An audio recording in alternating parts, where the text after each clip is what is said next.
Hello నమస్తే friends, welcome to Deviji channel.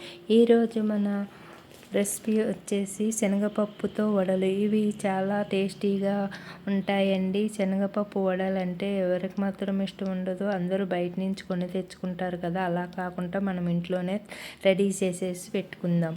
ఒక cup శనగపప్పుని ముందుగా నానబెట్టుకోవాలి. అలాగే 4 ఉల్లిపాయలు, పచ్చిమిర్చి, 1 స్పూన్ జీలకర్ర ఇలా రెడీ చేసి పెట్టుకోవాలి.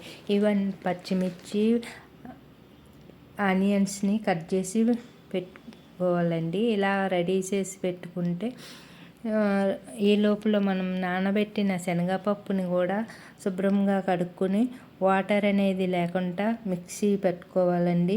కొంచెం రవ్వలాగా పట్టుకోవాలి. మరీ మెత్తగా కాకుండా రవ్వగా ఉంటేనే ఈ వడ అనేది చాలా టేస్టీగా వస్తుందండి. ఇగో ఈ కంటెండెన్సీలో మనమైతే పేస్ట్ని చేసుకోవాలి. అలాగే 1 స్పూన్ సాల్ట్ని, 1 స్పూన్ జీలకర్ర, ముందుగా కట్ చేసి పెట్టుకున్న మిర్చి, ఆనియన్స్ని వేసుకుని బాగా కలిపేసుకోవాలండి. ఇందులో ఈ సాల్ట్ అనేది పచ్చిమిర్చి, ఉల్లిపాయ ముక్కలు, మరి జీలకర్ర ఇవన్నీ ఈ శనగపప్పు పేస్ట్లోకి కలిసేటట్టు బాగా కలుపుకోవాలి. చూడండి, ఇలా కలుపుకుంటే సాల్ట్ అనేది మరియు ఈ ఉల్లిపాయలు ఇవన్నీ బాగా కలిసిపోతాయి. ఇలా కలుపుకున్నాక చూడండి, ఇలా ఉండ చేస్తే వచ్చేటట్టు చేసుకోవాలి. ఇలా గట్టిగా మిక్సీ పట్టుకోవాలన్నమాట. మరీ పేస్ట్లా పెడితే ఈ వడ అనేది బాగోదండి. ఇలా కొంచెం బద్దలు ఉన్నప్పుడే ఈ వడ అనేది మనం తింటుంటే కరకరలాడుతూ చాలా టేస్టీగా వస్తుంది.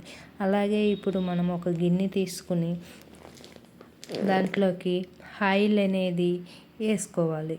మనము వడలు వేసుకుంటే ఫ్రై అయ్యేటట్టుగా ఆయిల్ అనేది మనం వేసుకోవాలి.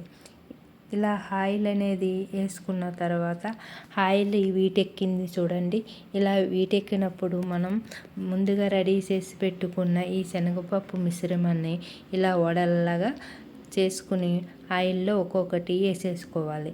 ఇలా అన్ని 4-5 మనకి ఈ గిన్నెలో ఎన్ని పడుతున్నాయో అన్నీ అయితే వేసుకోవాలండి.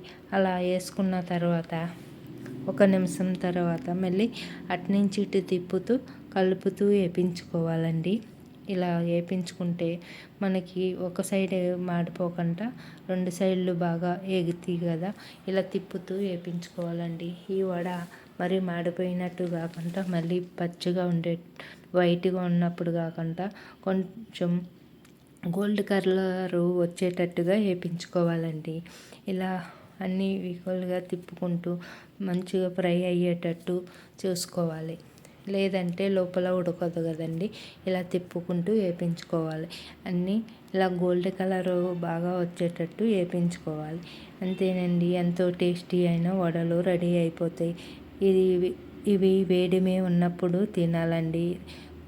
లేదంటే మనకి ఇష్టమైతే ఏదైనా మసాలా, సాల్ట్ మసాలా అవి ఉంటాయి కదండి, అలాంటి మసాలా కూడా వేసుకుని తినచ్చు. లేదంటే ఉట్నే కూడా తినచ్చు. చూడండి, ఎంతో కలర్ఫుల్, ఎంతో టేస్టీ అయిన శనగపప్పు వడలు రెడీ అయిపోయినాయి.